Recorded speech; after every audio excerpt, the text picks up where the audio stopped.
যতটা ভালো হলে আর্জেন্টাইন সমর্থকেরা খুশি হতেন, ঠিক ততটাই মধুর হলো লিওনেল মেসিদের বিশ্বকাপের শুরুটা। কানসাস সিটিতে আলজেরিয়ার বিপক্ষে আর্জেন্টিনা জিতেছে ৩-০ গোলে। ৩টি গোলই করেছেন মেসি। এই হ্যাটট্রিকের পথে মেসি গড়েছেন রেকর্ড, দিয়েছেন এবারের বিশ্বকাপেও দারুণ কিছুর বার্তাও। ম্যাচের ১৭ মিনিটে প্রথম গোলটি করেন মেসি। বক্সের বাইরে থেকে নেওয়া তার বাঁ পায়ের শট আলজেরিয়ার গোলরক্ষক লুকা জিদানের হাতে লাগলেও শেষ পর্যন্ত জালে জড়ায়। জাতীয় দলের হয়ে নিজের ২০০তম ম্যাচ খেলতে নামা মেসির পরের দুইটি গোল দ্বিতীয়ার্ধের ৬০ ও ৭৬ মিনিটে। আলেক্সিস ম্যাক আলিস্টারের শট থেকে ফিরতি বল পেয়ে সহজেই ব্যবধান ২-০ করেন। ১৬ মিনিট পর বাঁ পায়ের দুর্দান্ত এক শটে পূর্ণ করেন নিজের প্রথম বিশ্বকাপ হ্যাটট্রিক। এই ৩ গোলে বিশ্বকাপে মেসির মোট গোল সংখ্যা দাঁড়িয়েছে ১৬। কিলিয়ান এমবাপ্পে, গার্ড মুলার ও রোনালদো নাজারিওকে ছাড়িয়ে হয়ে গেছেন বিশ্বকাপ ইতিহাসের সর্বোচ্চ গোলদাতা।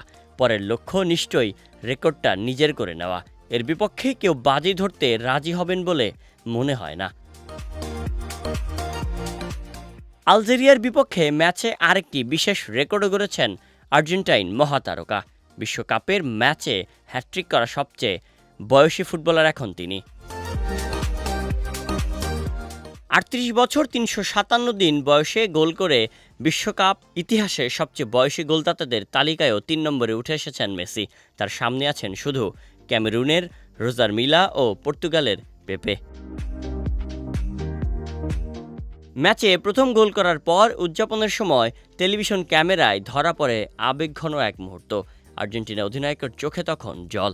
হয়তো বিশ্বকাপে নিজের শেষ যাত্রার প্রথম ম্যাচে গোল করার আনন্দ, কিংবা আরেকটি স্বপ্নের পথে যাত্রার অনুভূতি, সব মিলিয়ে মুহূর্তটি হয়ে ওঠে স্মরণীয়।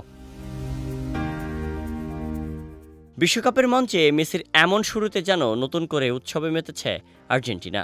আর সেই উৎসবের কেন্দ্রবিন্দুতে বরাবরের মতোই ছিলেন মেসি।